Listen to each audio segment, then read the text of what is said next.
we as a whole realize that setting aside cash is significant for our monetary future. Nonetheless, assuming the insights are to be accepted, a great deal of us haven't saved however much we most likely ought to.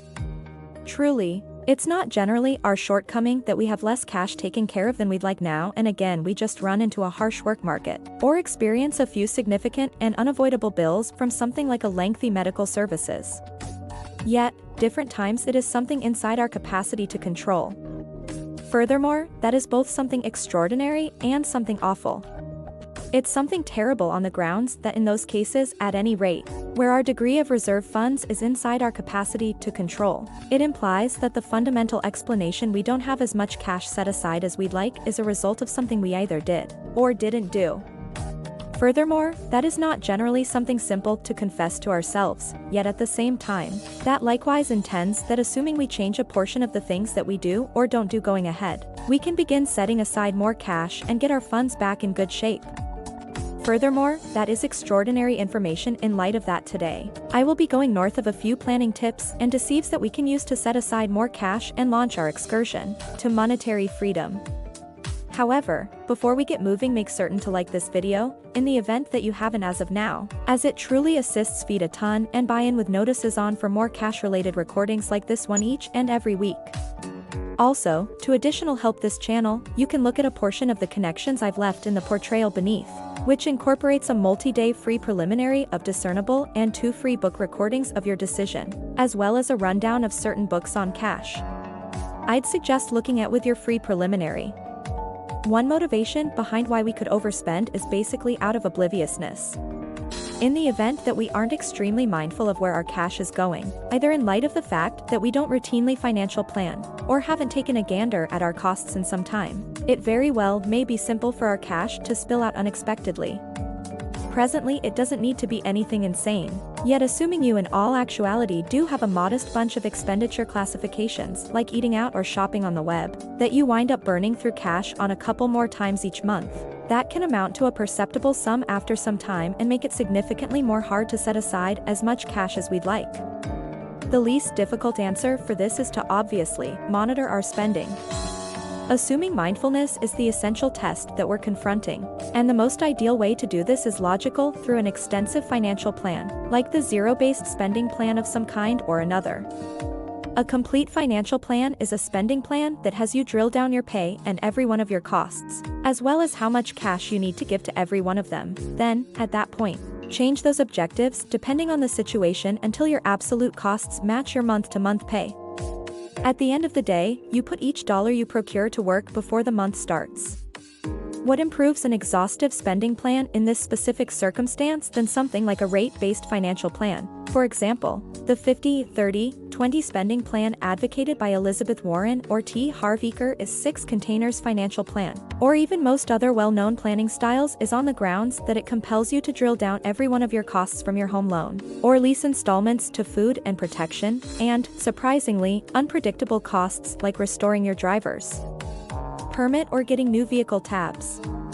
While rate-based financial plans for the most part have you zeroed in on 1 or 2 general classes of expenditure, for example, necessities, needs and reserve funds on account of the 50-30-20 financial plan, without diving into the low-down subtleties of each detail that falls under those more extensive classifications.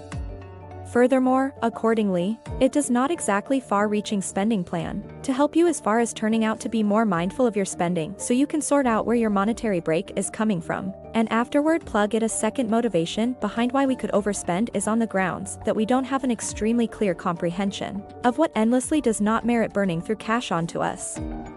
This can prompt us feeling like we're squandering a part of our cash every month, since we're not dedicating as much cash as we'd like towards the things that we really esteem. Another sign that we may be managing an absence of monetary clearness could be that we frequently end up encountering purchasers' regret. There are 2 or 3 normal arrangements that individuals have utilized to acquire monetary clearness, as well as foster a superior comprehension of what they esteem burning through cash on. The first is a qualities-based financial plan. This spending plan frequently works in basically the same manner to a far-reaching financial plan, as in you frequently wind up drilling down most and now and again your costs as a whole, yet the essential objective isn't to raise your monetary attention to your spending. It's to track down ways of coordinating however much of your cash as could be expected towards things that you care about the most, through examination of your enjoying and trial and error with ways of turning out to be all the more monetarily productive, so that there's more cash extra for those things that you need to zero in on. A subsequent strategy individuals use to accomplish more prominent monetary clearness is to go through what's known as a spending scrub. A spending purge is basically really difficult, where you compel yourself to not spend any cash on anything that is definitely not a pressing requirement, for a foreordained measure of time. The essential objective is to flesh out your framework by constraining yourself out of your ordinary propensities and examples, so you can find what things are fighting at a surprisingly high-level class, as it were. At the end of the day, you need to figure out what you truly miss and what things you could undoubtedly live without, or simply live with less of. It's exceptionally useful in circumstances where you're uncertain of what you truly esteem the most in light of the fact that you really get to encounter existence without it. Assuming that you're keen on diving deeper into spending purges and how to do one yourself, I did a video about it prior on this channel, which I'll pass on a connection to in the portrayal beneath. A third motivation behind why we could overspend is on the grounds that we don't completely see the value in the effect that our spending can have on our monetary circumstance both now and later on. I mean, we clearly realize the effect spending can have on a superficial level. Assuming you have $10 in your pocket and spend it on a lot of sweets or a month-to-month Netflix membership, then you never again have $10 in your pocket. In any case, when you dig further, you understand that the effective expenditure goes a whole lot farther than that, on the grounds that while nothing bad can be said about spending intrinsically, the reality stays that very much like with some other monetary choice, or only choice by and large, it accompanies an open-door cost that $10 can now never again be put towards your retirement, for example, or whatever else. Furthermore, as pretty much any financial backer or a monetary expert will tell you, because of the impacts of building revenue, even little, standard pieces of overspending can after some time put us truly far at a major disadvantage monetarily. Two different ways that individuals frequently attempt to recontextualize their spending to place things into more extensive point of view past the undeniable one of deciding how much cash you could aggregate in your retirement savings, assuming you were to rather put away that cash over the long run, are utilizing the 300x rule. A sixth motivation behind why we could overspend is because of monetary torpidity or debilitation. This is especially normal while chasing after enormous long-haul objectives, like putting something aside for retirement. The end point can appear to be such a long ways out there, somewhere far off, that it should be unreachable. Maybe the best arrangement I've found for this is to separate the bigger objective into more modest, reduced-down pieces that can be achieved in a more sensible time span, and to remunerate yourself consistently en route.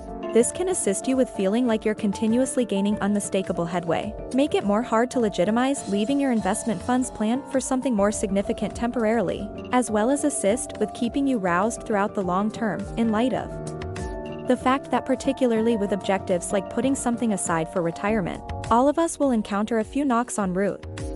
It's simply aspect of the ride. A seventh motivation behind why we could overspend is on the grounds that we simply aren't being really productive. Presently, there can be quite a few purposes behind this, from not knowing where to hope to track down bargains, to not having sufficient opportunity to do the examination in any case, or simply deficient with regards to the energy to DIY a venture.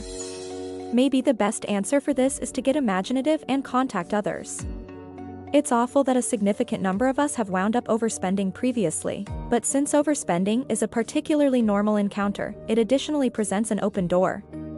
A considerable lot of our neighbors will have as of late purchased a lounge chair or something different that they before long acknowledged they didn't actually require and might want to offer it to us for inexpensively. Perhaps we could join a nearby purchase nothing bunch, which are genuinely normal on Facebook and somewhere else on the web, and exchange with others our local area, to get the things we really want for inexpensively, perhaps now and again free. Now and again, we might have the option to track down ways of reusing or reuse old things. And afterward, obviously, there are the time-tested rehearses, such as trusting that deals will purchase things, couponing and searching for bargains and alternate ways, etc. We don't need to do these things, yet every last piece makes a difference. So those are 7 motivations behind why we could carve out ourselves overspending from opportunity to time, as well as certain methods to assist us with beating them. This is definitely not a comprehensive rundown of reasons or of arrangements in any way, shape, or form. Yet, I in all actuality do trust that you had the option to find something in this video accommodating. What different tips could you use to try not to overspend and set aside more cash? Tell me in the remarks area beneath. That will do it for me today. Assuming you partook in this video, make certain to crush that like button. On the off chance that you haven't as of now buy in and hit that chime close to my names, you'll be informed of all my future transfers. I buy and large transfer each and every Monday. What's more, assuming you have a companion that would be keen on this sort of satisfied, make certain to impart to them. How about we truly get this data out there and begin our own monetary insurgency? If you found this video helpful, make sure to give it a thumb up and share with your friend. Thank you for watching.